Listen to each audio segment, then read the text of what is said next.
Hi everyone and welcome to another HMW art video. So today we are going to be doing a tutorial on how to draw a water drop using basic equipment. So when I say basic equipment, I mean the bare minimum that we should aim to have if we are trying to draw a graphite drawing or a pencil drawing. So that means we're not going to be using toned paper or white paint. We are going to be sticking to, first of all, a set of pencils, whichever one you prefer to use. I'm going to be using the WHSmith 6 Pure Graphite sticks. Inside it looks like this, and for this particular tutorial I'm going to be using the HB and the 2B pencils. Next you're going to need a putty rubber, and specifically a putty rubber because we are going to be taking out graphite to create white highlights, and in order to do that we need to be able to create a point on the rubber to help lift out specifically what we want to lift out. If, however, you don't have a putty rubber available, you can just use a normal hard rubber. The last thing that you may want to use is a paper stump. I'm using the Derwent one, but honestly I don't think it matters which brand you use. This is purely optional because you can also use your fingers or a cotton bud if you have one lying around. And the last thing you're going to need is white paper. I'm using white paper specifically because if you are a beginner, then usually you'll have white paper lying around. It's pretty unusual for a beginner to have toned paper or white paint lying around, which is why I specifically chose not to use those. Before we go into drawing the water drop, we need to understand exactly how light hits the water drop and how it behaves within the water drop. First of all, I'm just going to draw out a really simple water drop. Let's imagine that our light source is coming from up here. So this is the place that the light source will hit the water drop. So the first light that will appear on the water drop is there. But when the light source hits the water drop, it slows down. And because it slows down, it changes direction. In the description, I'm going to leave a link to a video which will explain in a little bit more detail exactly why the light rays change direction when it changes speed on hitting the water drop. But for the purposes of this video, we just need to know that once the light rays hit the water drop, they slow down, and as a result they change their direction. Which means that when the light rays are exiting, they'll exit looking something like this, which means that the light spot at the end of the water drop will be something like this. So if I was to draw another water drop here, and let's say the light source is coming in from this direction, that would mean that on entry there will be a little light spot here, and then on exit the light spot will be much wider like this. Because we're working on white paper, the first thing we want to do is to create tone on the page. If we don't create tone on the page, then when we put in the white highlights, they will not stand out. So grab your pencil, and I'm going with my 2B graphite stick, and I'm just going to scribble a little over here. I'm then going to take my paper stump and put the stump into the graphite, and then I'm going to tone the rest of the page, or the areas of the page that I need to be toned. Now I'm going to start drawing in the water drop. You could have, if you had wanted, drawn in the water drop before toning the page in, but I chose to do it afterwards purely because that was my personal preference. So I'm going to start off by drawing the left side of the water drop, and only the left side. This particular area here is going to have a gradient going inwards on the water drop. That's going to create a 3-dimension in our water drop. So I'm going to very gently outline the water drop with a crisp line, and then I'm going to slowly create a little bit of shading inside that line.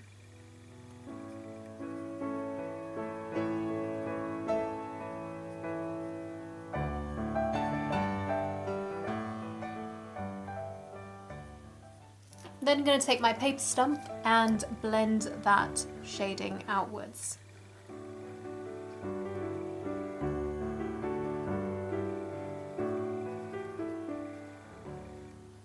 While I'm doing this, I'm going to pay attention to the fact that this area here is going to have a light spot on it. So I'm going to try to not shade on that area. If I do accidentally shade over it, it doesn't matter because I will be lifting out the graphite with the putty rubber later on. One of the key things to really bear in mind when you're creating this gradient here is that we need a quick gradient and not a slow one. So when I say slow gradient, this is what I mean. I just go to a different section of the page and I start shading. Whoops.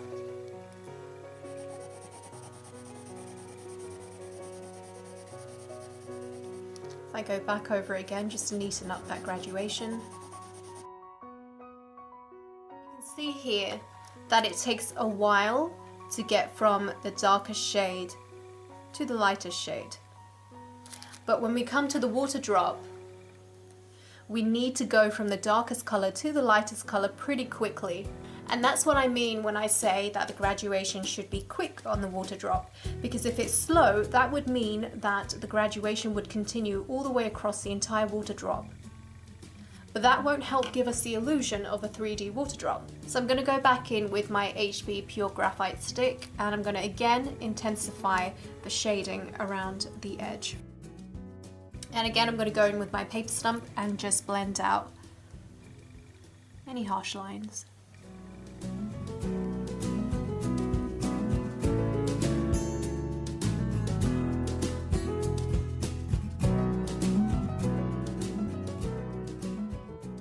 Next, I want to draw the right side of the water drop, and I'm going to just draw the line which goes slightly outside of the water drop.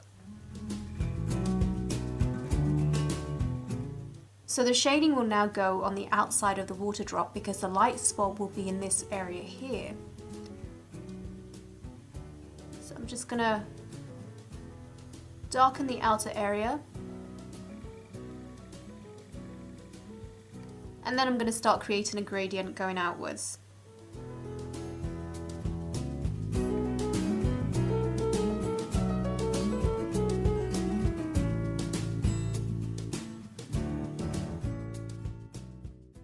To note about the shadow here is that in a lot of source pictures you might notice that there's a little white spot in the shadow as well. But actually it's perfectly fine if that white reflection isn't there. Whether the white reflection is there ultimately depends on the shape of the water drop. So just bear that in mind. You don't always need that white reflection there. You can just have it be a simple shadow. And if you're in any doubt whatsoever, you can always look up some source photos of water drops. So now that I've drawn a little bit of the shadow outside, I'm just going to use a paper stump to blend the harsh lines out. The reason why I'm always using a paper stump is because if I don't, you'll end up with this dotted effect in the graphite, which is as a result of the texture of the paper. But when we're drawing a water drop, what helps make it look realistic is the smooth graphite texture, because a water drop doesn't have any real texture on it. It's pretty smooth to look at. When I'm doing this shadow over here, you can see that I'm sort of keeping the area next to the water drop really dark and then just blending out the color so that it's a lighter gray. So now that I've blended that out, I just want to go in again with the pencil. I'm going to go in with the HB this time and just darken out this area here. So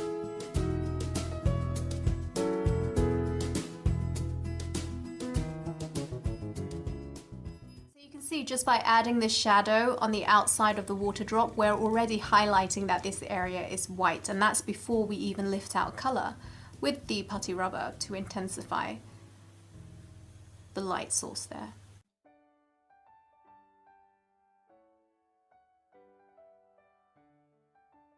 Okay, so now that we've got that sorted, I'm just going to go back in this angle here and just see if I can fix up that shadow, because I did mess it up a little bit. So again, I'm just going to spread out that color, this time paying attention to where the white highlight would be here. So I just want to take the graphite out further into the water drop.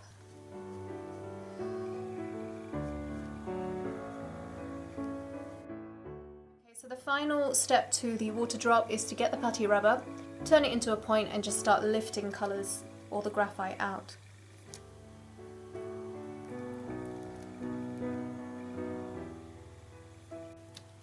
I don't know if you can see that, but the colour is, or the graphite is lifting out. And if you accidentally have taken off too much graphite, then you can just go back with your paper stump or pencil and just add the shading in.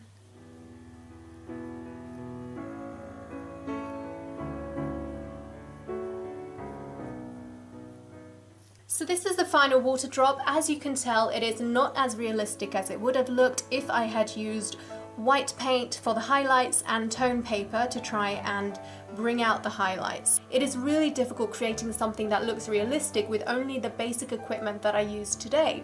But I just wanted to make sure that there was a tutorial out there that could be beneficial to everyone, whether you have the extra equipment or not. And I hope you guys did find it useful.